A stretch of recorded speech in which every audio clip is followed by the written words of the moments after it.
네, 오늘 말씀은 구원의 유익을 주는 외적 보통수단 첫 번째라는 말씀을 가지고 함께 말씀을 나누고자 합니다. 우리 88문은 특별히 그리스도께서 구원의 유익을 전하시는 보통의 방법이 무엇인지를 우리에게 소개하고 있습니다. 첫 번째 뭐냐면 하나님의 말씀이고, 두 번째가 성례이고, 세 번째가 기도라고 말씀하고 있어요. 그래서 구원의 효력과 유익을 누리는 하나님의 은혜의 방편으로 주셨습니다. 그래서 예수 그리스도께서 단번에 성취하신 구원의 법정적 효력은 이미 택한 백성들에게 입혀졌지만, 칭의는 우리에게 주어졌지만, 연약한 우리가 일상 속에서 그 풍성함을 실제적으로 유익으로 맛보게 하기 위해서 하나님의 자비로운 배려가 뭐냐면 은혜의 방편이라는 거예요. 그래서 아담 이후로 모든 택함받은 백성들은 그리스도의 대속으로 말미암아 구원의 효력을 이미 입었습니다. 그러나 우리는 여전히 연약한 육신을 입고 있기 때문에 세상의 유혹 가운데 살아갈 수밖에 없습니다. 근데 하나님께서는 이러한 우리를 내버려 두시고 방치한 것이 아니라 이미 얻은 구원을 일상의 삶 속에서 구체적으로 누리고 그 은혜를 맛보게 하시려고 특별한 통로를 허락해 주셨던 거예요. 그것이 바로 소유리 문답 88문이 말하고 있는 보통의 방법입니다. 자, 우리 88문 답만 한번 같이 한번 읽어볼까요? 시작! 그래서 우리에게 구원을 유익을 주려고 사용하는 외적인 보통수단은 규례들인데 특별히 말씀과 성례와 기도이며 이 모두가 택한 자들을 구원하는데 효과적입니다. 중요한 거예요. 효과적이란 말이 되게 중요한 거예요. 여러분 만약에 공을 던졌는데 투수가 받아야 되는데 이게 막 빗나간다고 생각해보죠. 그러면 효과적으로 하지 않죠. 그게 매번 들어가는 거죠. 스트라이크 존에 들어가는 것처럼 하나님의 구원이 우리 성도들로 하여금 나는 구원받은 백성이야. 나는 하나님의 거룩한 백성이라는 사실을 말씀과 성례와 기도를 통해서 깨닫게 하시고 더해 준다는 거예요. 그러니까 우리 성화의 발걸음으로 가는 데에 중요한 세 가지 요소를 선물로 주신 겁니다. 이 방법은 인간의 공로나 감정적 열광에 기초하지 않아요. 그러니까 오히려 인간이 스스로 구원을 이룰 수 없음을 인정할 때 하나님이 친히 제정하신 이 수단들을 통해서 하늘의 신령한 복을 내려주시는 거예요. 그러니까 이제 우리는 이 전략적인 하나님의 말씀과 성례와 기도를 통해서 구원의 실제적인 유익이 우리 영혼에 어떻게 전달되는지 같이 살펴보고자 합니다. 여러분, 은혜의 수단과 교회의 표지라는 것인데 하나님이 제정하신 유일한 통로라고 말씀하고 있어요. 그래서 은혜의 수단은 교회의 표지입니다. 뭐라고요? 은혜의 수단은 교회의 표지입니다. 표지가 뭔지 아시죠? 표지가 뭐냐면 교회는 반드시 이걸 가지고 있어야 됩니다라는 똑같은 거예요. 인간의 판단이 아니라 하나님의 주권적인 선에 근거하고 유일하고 배타적인 은혜의 통로예요. 이거는 배타적인 말은 뭔지 아시죠? 우리가 기독교를 굉장히 배타적인 종교라고 그러잖아요. 오직 기독교에만 구원이 있고 다른 종교엔 구원이 없다고 말하잖아요. 그것처럼 우리가 하나님의 은혜를 받기 위해서는요, 말씀과 성례가 기도가 아니고서는 하나님의 은혜를 받을 수 없다고 말하는 거예요. 그게 배타적이란 말이고 똑같은 거예요. 그래서 참된 개혁주의 신학에서는요, 최고선을 누구라 하냐면 우리가 아니라 하나님이라 말해요. 뭐라고요? 하나님. 최고의 선. 그래서 신학적 용어로 최고선이라고 해요. 최고선. 모든 선은 하나님께로부터 오는 거예요. 나에게서 오는 게 아니라. 그래서 하나님이 정하신 선의 기준에 부합하는 뜻이 아니라 하나님이 행하시는 모든 일이 바로 선의 기준이 되는 거예요. 그래서 합력하여 모든 것이 선을 이루신다는 말이 그 말씀이에요. 구원의 유익을 전하는 방식 또한 마찬가지. 우리가 선호하는 화려한 프레금이나 신비 체험이 아니라 하나님이 정하신 방식만이 우리에게 참된 선이 되는 거예요. 따라서 말씀과 성례와 기도는 단순히 권장사항이 아니라 참된 교회를 구별하는 절대적인 표지와 같은 거예요. 건징도 모르게 들어와 있지만 여러분, 간판만 붙어 있다고 교회가 아닙니다. 죄송한 말씀이지만 제가 다른 교회들을 웬만하면 비판을 안 하려고 하는데 죄송하지만 다른 교회들은 부족한 교회입니다. 왜냐하면 성경에서 말하고 있는 7대 교리인 성경론부터 종말론까지를 골고루 다루지 않고 그냥 목사의 입맛에 따라 아니면 성도들의 입맛에 따라 부분적으로 잘라서 설교하기 때문에 부족한 교회로 명칭할 수밖에 없습니다. 그래서 우리가 이 세 가지 하나님의 기준대로 시행하지 않는 곳은요, 그리스도의 은혜가 흐르지 않는 메마른 곳일 수밖에 없는 거예요. 여러분, 바가지로 맨땅 긁어보신 적 있으시죠? 어떤 소리가 나죠? 바가지 긁는 소리가 나는 거예요. 하나님의 은혜의 강물이 흐르지 않는 곳은요, 그 심령 가운데에 죄성이 들끓을 수밖에 없는 거예요. 그래서 인간의 욕심과 인간의 생각과 인간의 상상력으로 어떻게 하면 이 하나님의 은혜를 자신들이 채울 수 있다고 말하고 있는 오만과 교만의 극치로 트치할 수밖에 없는 거예요. 그 일반의 많은 사람, 일반의 교회들은요, 전도 프로그램을 왜 활용하느냐? 이걸 통해서 그 사람들이 구원에 조금이라도 다가갈 수 있다고 인간이 생각하는 거예요. 하나님이 구원의 방편으로 주신 게 뭐라고요? 말씀, 성례, 기도입니다. 이거 외에는 하나님의 은혜를 받을 통로가 없습니다. 이걸 주신 거예요. 근데 현대 교회의 많은 사람들은 성장의 도구로 이 인본주의 프로그램을 많이 도입했습니다. 그래서 교회로 보시면요, 뭐 D12나 뭐 셀이나 이런 것들이 결국에 뭐냐면, 이걸 통해서 어떻게 하면 교인 관리를 잘해가지고 어떻게 하면 이렇게 이 교회를 폭발적으로 성장할까. 그래서 심지어는 외국에 어떤 학문도 있냐면 교회 성장학이라는 학문도 있어요. 여러분, 교회가 성장하려는데 참 웃긴 게 뭔지 아세요? 교회가 성장하려면 뭐가 필요할까요, 여러분? 첫 번째, 주차장이 넓어야 됩니다. 굉장히 인본주의죠. 주차장을 넓게 해야지 성도들이 온다는 거예요. 두 번째 뭔지 아세요? 그들에게 맞는 예배 스타일입니다. 인본주의가 다른 게 아니에요. 인간 중심적 설교와 모든 프로그램들은요, 하나님을 배제한 채 거기에다 쏠려 있는 거예요. 그러니까 어떻게 됩니까? 결국에는 하나님께서 주시는 은혜의 방편이 아니라 인간이 생각하고 고안하고 방법한 것이 마치 하나님께서 주신 은혜를 압도한다고 생각하는 교만함에 빠질 수밖에 없는 거예요. 그러니까 교회에서 프로그램들 많이 하고 성도들 이렇게 하면은 성도들이 마치 무엇인가 성장할 것처럼 여기지만 그거는요, 성장이 아니라 오히려 그에게 오히려 성장을 오히려 저해할 수 있는 도구가 될 수도 있는 거예요. 여러분, 은혜의 수단을 갖는 배타성은요, 현대교회가 비본질적 외적 확장에 벗어나 본질적인 은혜의 통로를 회복함을 강력히 우리에게 말해주고 있는 거예요. 하나님께서 주신 은혜의 방편 외에는 은혜가 될 수 없다는 사실을 여러분 마음 가운데에 깊이 새기시길 주님의 이름으로 소망합니다. 첫 번째 수단이 뭐라고요? 따라 봅시다. 하나님의 말씀, The Word입니다. 하나님의 말씀밖에 없는 거예요. 오직 하나님을 발견하는 통로는 말씀밖에 없습니다. 다른 곳으로는 절대 하나님이 자기를 드러내지 않으세요. 근데 우리는 뭐죠? 자꾸 무엇인가 찾으려고 그러는 거예요. 하나님의 말씀은요, 성령과 함께 역사하면서 인간의 업적이 아니라 그 뒤에 계신 하나님의 주권을 드러낼 때만 구원의 유익을 전달하는 강력한 수단이 되는 거예요. 우리는 성경을 대할 때 제가 저번에도 계속 말씀드리지만 인물 중심에 빠지기 오류에 쉬워요. 이게 뭐냐면 우리 아이들한테 이렇게 기도하잖아요. 하나님, 이 아이가 모세의 리더십을 주시고 이 아이가 솔로몬의 같은 지혜를 주시고 바알과 같은 열정을 주시옵소서라고 기도하잖아요. 이게 얼마나 왜곡적인 기도인지 몰라요. 여러분, 광야에서 40년을 고생한 모세가 말년에 이방 신상을 들여오면서 말년에 어떻게 했죠? 40년을 고생했죠, 모세는. 또 이 솔로몬은 말년에 이방 신상을 들여오면 타락했던 솔로몬이 있고요. 다메섹 도상에서 핍박자 바울을 보십시오. 그들은 본받을 만한 인물이 하나도 없어요. 오히려 그 연약한 자를 붙드셔서 하나님의 역사를 이끌어 가시는 하나님의 주권적 선포만이 선포되어야 될 줄로 믿습니다. 그래서 성경을 해석할 때에 바울을 설교하는 게 아니라 바울을 통해서 역사하신 하나님의 역사를 설교해야 되는 거예요. 그리고 마찬가지예요. 솔로몬을 설교할 때도 솔로몬의 지혜를 설교하는 게 아니라 솔로몬에게 지혜를 허락하신 하나님의 신비와 하나님의 위대하심을 설교해야 되는 거예요. 근데 그렇지 않으면 자꾸 도덕적인 설교가 날 수밖에 없는 거예요. 한국 강단에서. 여러분, 설교는요, 사역자의 외모나 매력이 아니라 선포되는 그 내용 자체가 중심이 되는 줄로 믿습니다.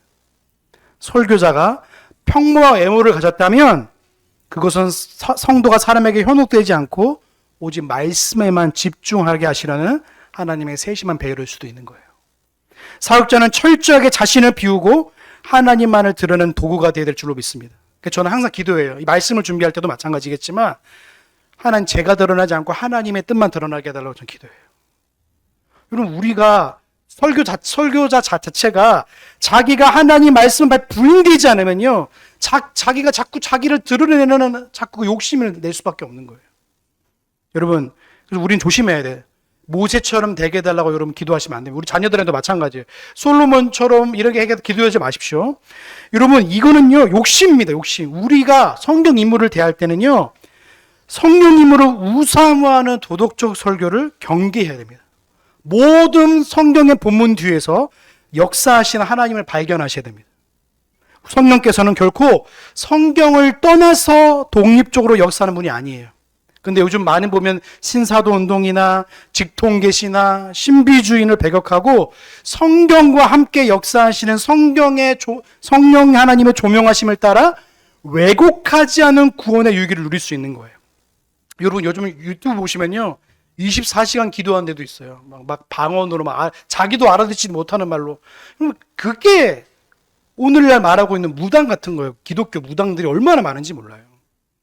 여러분 이런 것들이요 오히려 성경을 왜곡하게 하고 성경을 자꾸 삐뚤게 보기는 아주 잘못된 행동인 겁니다. 여러분 두 번째입니다. 두 번째 은혜의 수단어 중에 뭐냐면 성례입니다. 뭐라고요? 성례. 이거는 가시적인 은혜 인치심입니다. 뭐라고요? 가시적이 뭐냐면 보이는 거. 그러니까 한문으로 써서 죄송하지만 가시적이란 말이 뭐냐면 보인다는 거. 보이는 은혜의 도장이라고 인식하시면 돼요. 성례는 화려한 의식이나 형식이 아니라 인간의 시각적 한계를 넘어서 그리스도와 연합을 확증해주는 눈으로 보는 말씀이에요. 그래서 세례와 성찬이 그거예요. 그래서 우리 주전교회는 2주마다 성찬하는 이유가 성도들에게 은혜의 방편으로서 이걸 통해서 하나님의 은혜를 더 하나님 가까이 가고 성도로서 거룩함을 닮아가도록 하기 위한 하나님의 도구를 제가 적극적으로 사용하는 거예요. 근데 요즘에는 이것들을 잘 사용하지 않죠.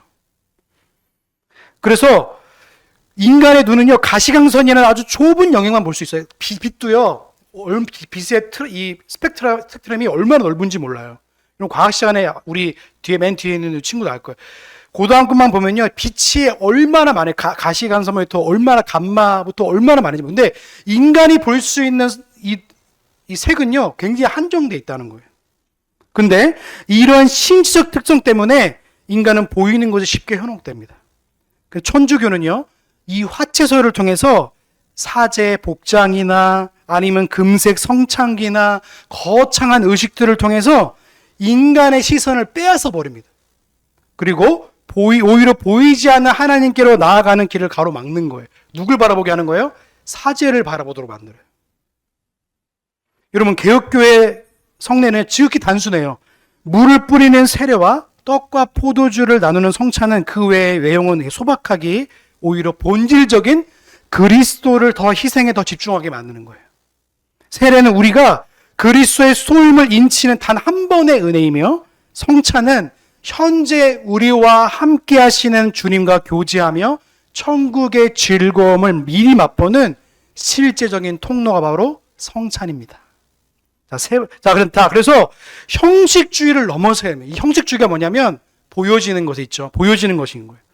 그래서 성찬식 때 장갑을 끼는지 안 끼는지, 성찬기가 얼마나 화려한지 안 화려한지, 이건 본질적인 문제가 아니에요. 이런 형식적인 존재가 인간의 시선과 사람이나 사물에 머물게 만들어요. 그래서 개혁교회 성례는요, 단순함이 부족함이 아니라 인간의 감각적 방해물을 다 제거하고 오직 그리스도로만 찾게 하는 거예요. 그리스도만.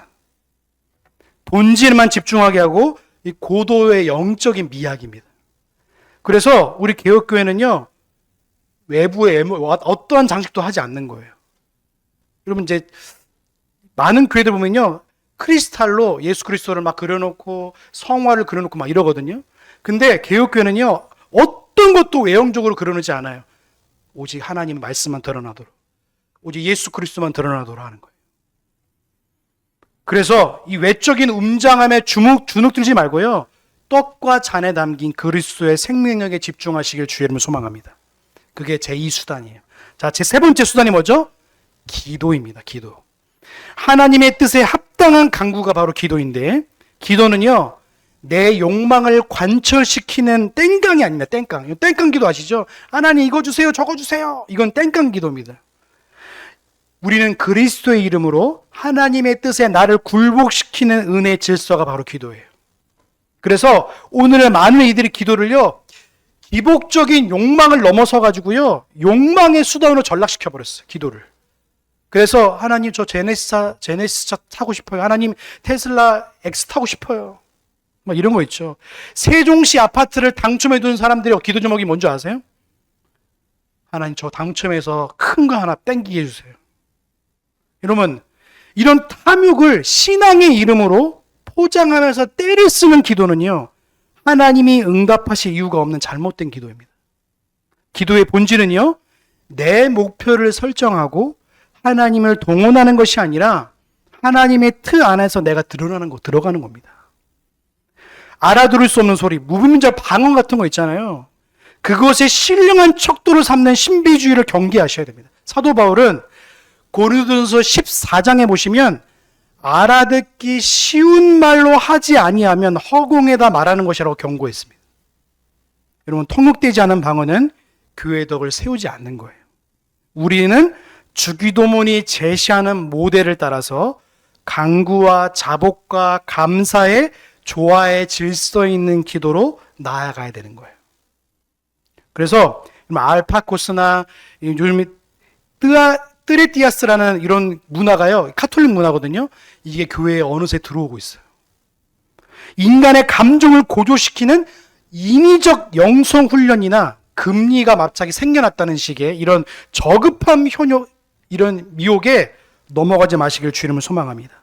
기도는 내 뜻을 관철시키는 것이 아니라 하나님의 말씀을 통해서 깨닫는 주님의 하나님의 뜻을 내 삶 가운데 일치시켜 나가기를 하는 자기 부인의 과정인 거예요. 그래서 하나님이 응답하시는 기도는 오직 하나님의 뜻에 합당한 기도뿐임을 기억하시길 주의 이름을 소망합니다. 그래서 주기도문에 합당한 기도를 이제 배우시게 될 거예요. 이제 나중에 주기도문의 내용이 나오면 그때 이제 더 자세하게 말씀드리겠습니다. 결론입니다. 택한 백성에게 주어지는 영원한 안식과 평안이 있습니다. 그게 뭐예요? 말씀과 성례와 기도를 통해 누리는 구원의 유익은 오직 택함 받은 백성에게만 효력이 나타납니다. 이는 세상에 줄 수 없는 궁극적인 안식과 평안을 제공하는 거예요. 그래서 우리 세 가지 수단을요, 집중해야 되는 이유는요, 현세에서 천국을 맛보는 유일한 방법이기 때문에 그래요. 그래서 구원의 유익은요, 모든 이에게 무분별적으로 주는 게 아니에요. 상세전에 예정된 하나님의 백성들에게만 실제적인 은혜로 나타나는 거예요. 그래서 여러분 반드시 기억할 점이 있습니다. 예정론은요, 타인을 판단하는 칼이 아니라 자기를 비추는 거울이라는 사실이에요. 뭐라고요? 말이 좀 길죠? 따라봅시다. 예정론은 타인을 판단하는 칼이 아니라 자신을 비추는 거울입니다. 거울이에요. 나를 보는 거예요. 그래서 그분의 신실하신 은혜의 방편 안에 머물고 있는지를 스스로 돌아보게 하시는 하나님의 장치예요. 그래서 성도 여러분, 세상 사람들은 일요일에 놀러 가거나 안식이라고 말하지만 참된 성도는요, 하나님 안에 머무는 것을 진짜 안식이라고 고백하는 사람들이에요. 그래서 하나님의 주권적인 은혜의 방편을 통해서 인간의 열심이 아니라 하나님의 신실하심을 의지하는 거예요. 그 안에서 세상이 감당할 수 있는 평안을 누리며 성숙한 신앙의 길로 나가는 줄로 믿습니다. 자, 우리 49문 같이 한번 읽어볼까요? 자, 89문이죠? 죄송합니다. 89문 같이 한번 읽어보겠습니다. 시작!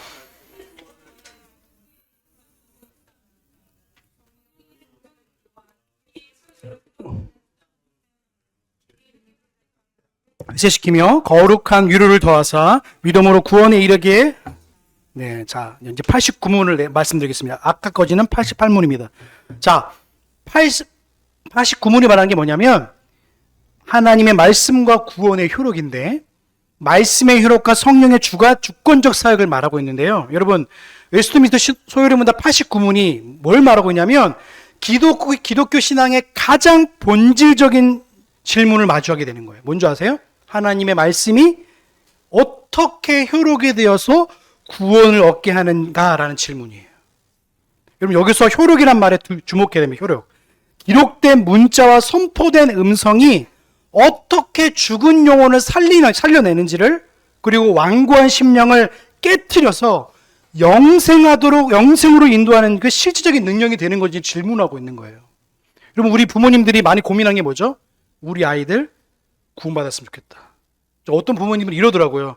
기도 제목이 뭐냐면 이 아이가 수련회 때 예수님 만나는 게 기도 제목이에요. 이 어떤 분은 자녀 구원을 위해서 맨날 기도하는데. 근데 오늘 그 지목이 바로 오늘 89문의 질문이에요. 여러분, 개혁주의 신학은요, 이 효력의 주체를요, 오직 성령 하나님으로 그 대상을 창세전에 택함을 받은 자들로 명시합니다. 성령님께서는요, 결코 말씀과 분리되어서 신비적인 방식으로 일하지 않으십니다. 성령님은요, 반드시 말씀과 함께 말씀을 도구 삼아 주권적으로 역사하는 줄로 믿습니다. 말씀은 단순히 정보 전달이 아니에요. 여러분, 기억하십시오. 성령님의 손에 붙들린 말씀은요, 죄인의 내면을 뒤흔들어 놓습니다. 하나님께로 돌이키는 역동적인 구원의 방편이 바로 말씀이에요. 오늘 우리는 이 말씀의 효력이 어떻게 나타나는지 그 신학적 경계와 구체적인 방편을 살펴보고자 합니다. 자, 첫 번째입니다. 신학적 경계인데 구속의 범위와 효력의 제한성입니다. 뭐라고요? 말이 좀 어렵죠? 이거 쉽게 말해서 구원의 범위와 그 효력이 제한이 있다고 말하는 거예요. 자, 말씀의 효력을 바르게 이해하기 위해서는요, 당대 치열한 논쟁이었던 아미로들주의라고 있습니다. 이 소멸합파인데, 소멸합파가 뭐냐면 이 경계가 굉장히 오늘날 많은 목사님들이 여기에 빠집니다. 뭐냐면 이렇게 말해요. 그리스도의 죽음은 온 세상을 구원하기에 충분하지만 그 효력은 믿는 자들에게만 미친다고 주장해요. 언뜻 보면 맞는 것 같죠? 언뜻 좀 합리적으로 들리죠? 그렇죠? 근데 이 논리는 실상 성부와 성령의 사역을 분리시키는 비논리적 이중작정을 위험성을 내포하고 있어요. 즉 성부께서 아들을 보내실 때 온 세상을 구원하셨는데 성령님께서 그 효력을 적용시키는데 오직 일부에게만 적용시키는 모순에 빠지게 되는 거예요. 그러니까 이 구속협약 안에는요, 성삼위 하나님의 사역이 일관되지 않음을 말하고 있는 거예요. 그러니까 비록 이 도르트 신조나 하이델베르그 교리문답이나 이런 부분에는 아미로드주의가 일부 표현이 들어가 있긴 해요. 그래서 웨스트민스터 신앙고백서에서 이 고백에서 신학적 골드 표준을 제시합니다. 뭐냐면 따라합시다. 그리스도는 오직 택자만을 위해 죽으셨습니다. 근데 이 부분은요, 살며시 가려요. 그래서 모든 사람을 위해 죽었지만 그 효력은 택한 자를 위했다. 이거는요, 굉장히 앞뒤가 다른 겁니다. 근데 많은 목사님들이 성도들에게 구원론을 말할 때 이렇게 말합니다. 예수님께서 온 세상을 위해 죽으셨는데 성령님께서 그 효력은 택한 사람을 위해 주셨다. 이렇게 말해요. 여러분, 강단에서 믿는 자라고 표현할 때 우리는 그것이 인간의 결단에 근거한 알미니안주의적 선택이 아님을 분명히 해야 됩니다. 그래서 여러분 조심할 게 뭐냐면 뭐라고 해야 되죠? 결단 기도인가요? 그 있잖아요. 너 예수님 믿지? 하고 결단 기도를 조심하셔야 돼요. 그것도 그 안에 포함되어 있는 거예요. 그러니까 우리가 효력이 오직 하나님의 주권적 작전 속에 있는 택자들에게만 성령님의 사역을 통해 제한적이지만 확실하게 나타나는 거예요. 자, 두 번째입니다. 효력의 방편 첫 번째, 하나님의 말씀을 읽는 겁니다. 뭐라고요? 읽는 겁니다. 여러분, 그래서 우리 주세영교회는 10장씩 읽는 거예요. 쉽지 않아요. 제가 여러분 일하시는 거 제가 일을 해봤잖아요. 10장씩 읽는 거 쉽지 않습니다. 그래서 제가 추천드리는 게 뭐냐면 오전에 일어나자마자 말씀을 5장 읽고 자기 전에 5장 읽으면 됩니다. 근데 이게 워낙 이제 생활 패턴들이 바쁘시다 보니까 좀 놓치는 경우가 굉장히 많은데 말씀 읽기가 왜 중요한지를 소리문답이 말하고 있는지 제가 설명해 드릴게요. 여러분 성령님께서 말씀의 효력을 나타내시는 기초적이고 필수적인 토대가 뭐냐면 성경을 직접 읽는 겁니다. 여러분 성경 역사 중에서 선교사들이요 피와 땀을 흘려 문맹을 퇴치하고 성경을 자국으로 번역한 이유가 뭔지 아세요? 성도가 직접 말씀을 읽는 것이야말로 성령님의 역사를 이끌어내는 가장 중요한 가치이기 때문에 그렇게 한 거예요. 성령님께서 기록된 말씀을 통해서 성도들의 지각을 깨우시는 거예요. 그래서 여기서 읽기란 단순히 양을 치우는 다독이 아닙니다, 여러분. 이거는 다독을 말하는 게 아니에요. 그래서 100번 읽고 뭐 100독을 했던지 이걸 중요한 게 아니에요. 그게 뭐냐면 한 절이라도 깊이 고민하며 필요하다면 여러분 칼빈 주석가가 같은 건전한 개혁주의적 주석의 도움을 받아서 그 의미를 명확히 파악하기 읽기입니다. 그러니까 여러분 그냥 쭉쭉쭉 읽는 게 아니라 주석서의 도움을 받고 그 성경을 읽으시는 거예요.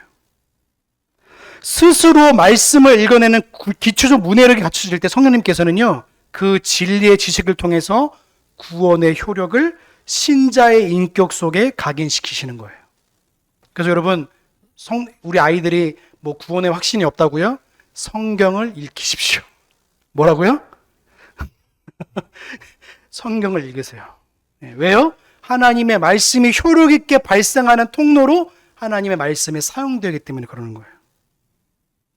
그래서 우리가 구원의 이처럼 성경적 개인 읽기는요 성령님의 효력이 역사하는 가장 1차적인 지점이 되는 거예요. 자, 세 번째입니다. 효력의 방편, 하나님의 말씀의 선포입니다. 이건 설교라고 하기도 합니다. 기초적인 읽기가 기초라면 공적으로 선포되는 강설은요 성령님의 효력이 극대화되는 정점이자 수직적 권위의 현장입니다. 과거 네덜란드 교회를 보시면요 전통적인 이 강단의 모습을 보면 알 수 있어요. 설교자가요 예전 중에는 회정석에 앉아 있다가 설교 시간 되면 올라옵니다. 이는 인간 설교자의 권위가 아니라 선포되는 하나님의 말씀의 권위가 회중 위에 있음을 시사하는 시각적 선언인 거예요. 우리가 오늘 현대교회가 설교 시간을 축소하거나 찬양제나 각종 이벤트를 대체하면서 수평적 재미를 추구하는 것은요 오늘날 성령님의 효력을 주된 통로로 스스로 차단하는 영적 자해 행위예요. 뭐라고요? 영적 자해예요. 왜요? 하나님의 효력 있는 주의 구원의 방편의 말씀들이 선포되는 그걸 이제 줄여준다? 그거는 내가 하나님의 은혜를 받지 않겠으면 하는 거예요. 여러분 찬양은요 은혜의 통로가 아닙니다. 뭐라고요? 찬양이 은혜의 통로가 아니에요. 그거는 그냥 인간의 감정을 고조시킬 뿐이에요. 왜 우리가 찬양하신지 아십니까? 하나님의 영광을 높이기 위해 찬양하는 것이지 우리가 우리 찬양을 듣고 거기에 흥얼거리는 게 은혜가 아니에요. 오직 우리 은혜가 뭐예요? 세 가지? 말씀, 성례, 기도입니다. 이거 외에는 은혜가 될 수 없어요. 근데 많은 사람들이 이걸 착각하고 있는 거예요. 그러니까 많은 한국교회에서 찬양하면 은혜 받았다. 그거는 은혜가 아니라 감정적 카타르시스입니다. 뭐라고요? 카타르시스. 너무 좋다. 그래서 수련회 가면 제가 너무 안타까운 게 뭐냐면 수련회 가서 미친 듯이 3시간 뛰고 나서 스트레스가 해소가 되네 해줘. 막 해방감이 들기도 해요. 근데 그것뿐이에요. 아무것도 없습니다. 그래서 여러분 교회가 이 이벤트와 아니면 뭐 각종 행사로 교회의 프로그램을 채워나가는 게 아니라 하나님의 말씀에 집중해야 되는 거예요. 그래서 교회는. 그래서 오병이의 기적을 배경을 기억하시면 안 돼요. 무리들이요 육신의 굶주림 잊은 채 아침부터 저녁까지 말씀을 들었어요. 예수 그리스도의 말씀을. 근데 배고픈지 모르고 들었어요. 근데 지나가 보니까 저녁 시간이 된 거예요.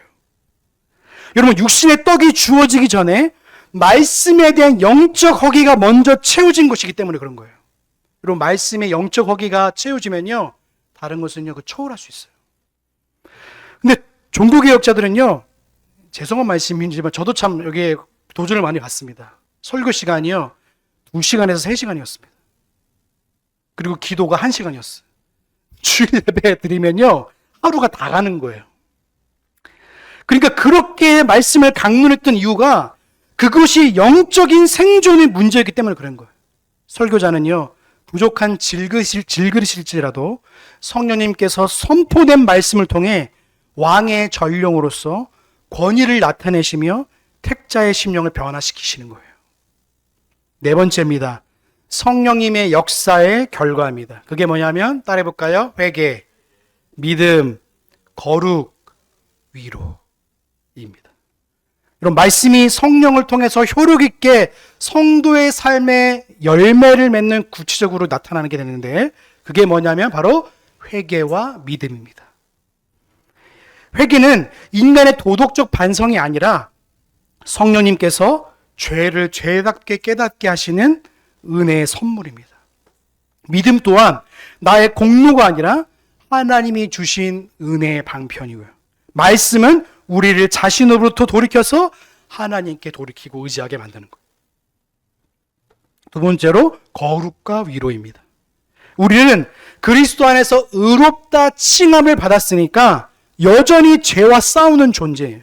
즉 의인이자 동시에 죄인으로 살아갑니다. 그래서 말씀의 효력은요, 우리가 거룩을 견인하며 이 치열한 싸움 속에서 하이데베르그 요리문답 제1문이 고백하듯이 살아서나 죽어서나 우리의 유일한 위로이신 예수 그리스도를 보게 하는 거예요. 여러분, 오늘 요한계시록에서 뭘 말하고 있죠? 교회에 다니시는 예수 그리스도를 발견하지 않았습니까? 그게 우리의 위로가 되고 소망이 되는 거예요. 이처럼 말씀의 효력은요, 소명, 중생, 칭의, 양자, 성화, 구원의 서정이라 하거든요. 이 논리적이고 실제적으로 완성으로 하나님이 우리를 부르시고 인도해 나가시는 과정이에요. 그래서 말씀이 들려지고 읽혀지는 곳에서 성령님께서 택자를 그리스도의 형상으로 빚어가시는 주권적 역사를 멈추지 않으시는 거예요. 그래서 교회의 머리로 예수 그리스도가 세워지셔서 말씀이 선포될 때 예수 그리스도가 우리의 왕이요, 우리의 제사장이요, 우리의 선지자이심을 우리가 깨닫게 하시고 그걸 따르게 하신 거예요. 결론입니다. 말씀 안에서 누리는 진정한 안식과 구원이 있다는 거예요. 성도 여러분, 구원은 처음부터 끝까지 인간의 의지가 아니라 성령 하나님의 효력 있는 역사의 결과인 줄로 믿습니다. 성령님께서 그걸 사용하시고 그것과 함께 하시는 거예요. 그래서 성령님이 역사하실 때에 말씀을 읽을 때 역사하시고, 말씀을 들을 때 역사하시고, 성찬을 할 때 역사하시고, 세례 받을 때 역사하시고, 그리고 기도할 때 역사하시는 거예요. 그래서 우리가 이런 역사를 바라볼 때마다, 그래서 세례 받을 때에 하나님께서 그 가운데, 그 영혼 가운데 임하시는 거예요. 성령 세례가 다른 게 아닙니다. 세례 받을 때 성령 세례도 함께 받는 거예요. 근데 이거를 오늘날 많은 현대주의 신학자들이 성령님을 떼어가지고 다른 어떤 영적 신비적인 에너지로 치부해버리기 때문에 문제가 생기기 시작하는 거예요. 여러분, 우리의 예배와 일상의 자리에서 말씀을 대할 때 그것이 단순히 종교적 의무가 아니라요, 나를 영원한 안식으로 인도하시는 생명의 주림을 신뢰하시길 바랍니다. 그래서 설교자는요, 저도 연약한 그릇이에요. 근데 이 말씀을 읽는 우리는요, 때로는 우리가 지각도 참 둔할 때도 있어요. 그러나 여러분 기억하세요. 부족한 설교를 통해서도 부족함 없이 성령님이 역사하세요. 설교자가 깨진 그릇일지라도 그 안에 담긴 보배인 말씀이 성령님의 인도하심을 따라 선포될 때 구원의 역사가 일어나는 거예요. 그러니까 이 확신이 우리에게 참된 위로를 주는 거예요. 부디 말씀을 읽고 듣는 자리를 생명처럼 지키시길 주의 이름으로 소망합니다. 말씀 안에서 성령님께서 베푸시는 풍성한 구원의 역사와 은혜가 말씀 안에 있다는 사실을 기억하시기 바랍니다. 여러분 주일일에 꼭 가정 예배를 드리시고요. 그리고 우리 자녀들로 하여금 또 여러분도 마찬가지고 말씀을 읽는데 같이 가세요. 그래서 우리 가족들이랑 오늘부터 말씀을 1장씩 같이 한번 읽어보자. 그래서 말씀을 읽어 나가시는 거예요. 성령님이 말씀을 읽을 때에 역사하는 줄로 믿습니다. 그 자녀들하고 말씀을 읽고 같이 나누고 또 말씀에 또 듣고 읽는 것과 듣는 것이 얼마나 중요한지 몰라요. 그러면 가족 중에 혹시라도 믿음이 열악한 자가 있다면 말씀 읽기부터 시작하시길 바랍니다.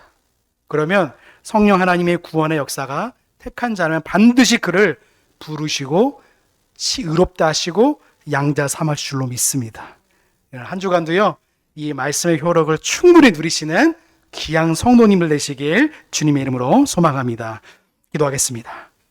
사랑의 하나님 감사합니다. 오늘 은혜의 방편이 무엇인지 또 그 우리에게 주신 은혜의 방편 말씀이 무엇인지를 말씀을 통해 확인하였습니다. 하나님 우리에게 주신 하나님의 말씀을 읽는 것과 듣는 것을 통해서 성령 하나님이 효력 있게 역사하신다는 사실을 하나님 배웠습니다. 우리 자녀들에게 또 우리 각자 스스로가 말씀을 가까이 하게 하시고 주일에만 말씀을 가까이 하는 인생이 아니라 평상시 주의 말씀을 가까이 하게 하셔서 주의 발이 내 발의 등이요 내 길의 빛임을 날마다 드러내고 고백하는 우리 모든 성도를 될 수 있도록 인도하여 주시옵소서.